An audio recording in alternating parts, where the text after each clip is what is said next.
What is it that truly great companies do to distinguish themselves from good or mediocre companies? This is quite an important question. Now, many organizations, staff are not quite sure of where they're going or what their role is in the bigger picture. And hence you end up with a scenario with many, many misaligned people wasting a lot of energy, a lot of focus. Now, truly great companies are able to create a laser-like focus throughout their organizations where they turn themselves into an aligned execution machine. And that's execution of actions. Now, if we look at any strategy, it's about a long-term dream, and how do we achieve that through short, medium, and long-term goals, all aligned. And within the organization, we have many skills. We have all the actions that have to be executed by people based on their skills, alignment plans, etc.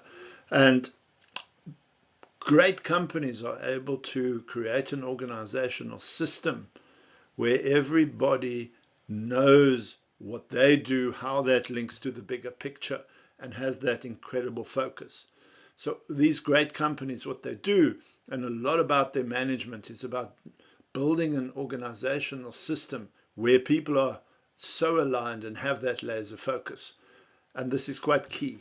And it's about building a leadership culture, which is what I call a culture from the top, how the management team, by their actions, what is the culture they're driving in the business. So if they're aligned, if they are believing that people have capabilities to grow, understanding that people at the end of the day are the ones who execute the strategy. You can write down any strategy you like, but at the end of the day, people need to execute that strategy. So hence they're building the leadership culture to drive an organizational culture that is absolutely aligning people. It's about driving a cascaded strategy. That means a longer term strategy that cascades down to every team, every person, where they can understand what I'm doing, how this links to my team, and hence my organizational goals and strategy. Having key performance indicators that measurements can be seen of how's the organization doing, how's the team doing, how's the person doing, and continually having those linked. Clear communication throughout the organization. We know that organizations often communicate or under-communicate by a factor of 10. So communicate, communicate, communicate. Performance management as a business, as a departments or teams and individuals, so that we're linking the key performance indicators right down to the lowest level. And then if we're seeing performance not happening, how do we remedy that and keep that focus headed?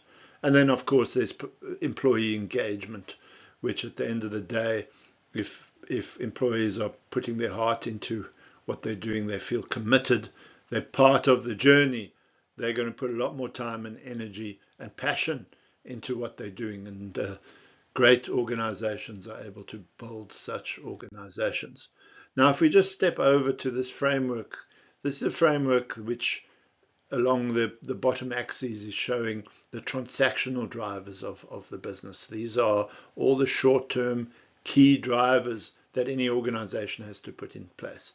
It's about systems, processes, technology, best practices, methodologies, quality, processes, etc.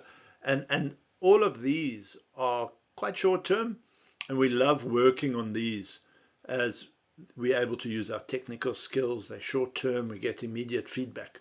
Now, your transactional drivers are absolutely key, otherwise you don't have a business in the first place. And it means you can have a product, you can have a service, things work, you can collect money, you can be consistent in what you do. But unfortunately, there's more to a business than that, just that, in that we have to interact with our customers, we have to innovate, we have to look forward. And so in comes the transformational axis on the left-hand side. And that's a lot about how do we enable people to be fully engaged in the organization. And there on that side, we talk about the culture. How do we include, how do we value different perspectives through diversity? It's about respect of individuals, giving feedback, coaching people, communicating and building a cascaded strategy. And these two need to play quite carefully together. So for an organization that, as a first block, is about being operationally efficient, however, if we're not good at that and our staff aren't engaged, we end up in this center block on the left, which is a lot about organization underperforming, and this is where organizations start losing money or things aren't looking so good. And next we have highly engaged staff, but we're not performing in terms of the transactional drivers. And if you think about it, people are engaged, all doing their work, but our systems and processes are not working so well. So people might be doing the wrong things. Systems keep falling down. We've not put key operating practices in place. So everyone's doing things in a non-standard way. Lots of energy is being wasted. And that's really not a great place to be. And the focus for every organization that really wants to be brilliant and become a high performance organization is about being both highly transactional and highly transformational. It has to be both. And in that place, you would have very good products, very good service, and of course be incredibly client-centric and have the ability to innovate, look forward, and grow. So reflect on your organization and say, well, where are we there? Where do we map? And then the next question is, if you're not in the top right, then you go start asking other questions. What do we have to do to change that? Thank you.